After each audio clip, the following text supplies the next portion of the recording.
साल की शुरुआत के साथ ही एक राज्य ने अपने राज्य के पेंशनधारियों को बड़ा तोहफा देने का ऐलान किया है। एक कार्यक्रम के दौरान इस राज्य के मुख्यमंत्री ने अपने राज्य के सभी स्वतंत्रता सेनानियों को पेंशन को दुगना करने का ऐलान कर दिया है। ऐसा करने वाले ओडिशा के मुख्यमंत्री मोहन चरण मांझी हैं, जिन्होंने साल की शुरुआत में ही पेंशनधारियों को बड़ी खुशखबरी दे डाली है। बता दें कि ये घोषणा मांझी ने all India freedom fighter day के अवसर पर आयोजित एक कार्यक्रम में की।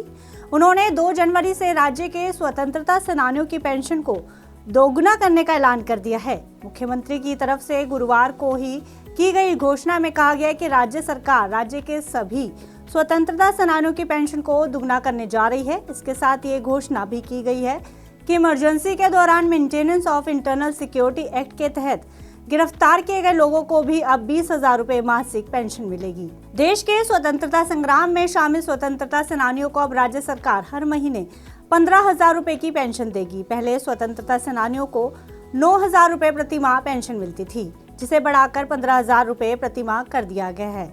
वहीं इमरजेंसी के दौरान maintenance of internal security act के तहत गिरफ्तार किए गए लोगों को भी 20,000 रुपए प्रति माह पेंशन दी जाएगी। इसके साथ ही केंद्र सरकार ने भी केंद्रीकृत पेंशन भुगतान प्रणाली को मंजूरी दे दी है। इस मंजूरी मिलने से अब देश के सभी पेंशनधारी देश के किसी भी बैंक की किसी भी शाखा से पेंशन निकाल सकते हैं। यह सुविधा 1 जनवरी 2025 से प्रभावी हो गई है। केंद्रीय मंत्री मनसुख मंडाविया ने बताया कि सेंट्रलाइज्ड पेंशन पेमेंट सिस्टम के पायलट रन के तहत अक्टूबर में जम्मू, श्रीनगर और करनाल क्षेत्रों के 49,000 से अधिक ईपीएस पेंशन धारकों को लगभग 11 करोड़ रुपए पेंशन के रूप में दिए गए हैं और सरकार का ये ट्रायल काफी सफल रहा है, जिसके चलते इसे पूरे देश में लागू किया जा रहा है। इससे उन पेंशनधारियों को फायदा पहुंचेगा जो रिटायरमेंट के बाद एक शहर से दूसरे शहर में जाकर बस गए थे। साथ ही इन पेंशनर्स को बैंक या फिर ब्रांच बदलने की भी जरूरत नहीं पड़ेगी।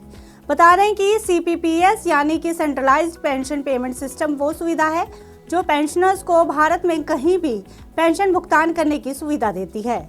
इसमें पेंशनर्स को पेंशन पेमेंट ऑर्डर को एक ऑफिस से दूसरे ऑफिस या फिर बैंक को भेजने की जरूरत नहीं पड़ेगी।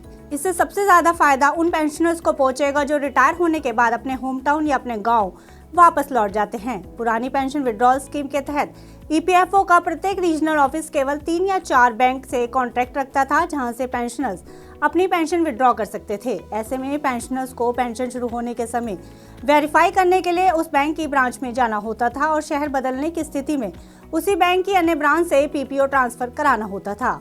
लेकिन अब सेंट्रलाइज्ड पेंशन पेमेंट सिस्टम लागू होने से इन पेंशनधारियों को अपनी पेंशन कहीं से भी निकालने की आज़ादी मिल गई है, जो कि इन पेंशनधारियों के लिए एक बड़ी राहत की बात है।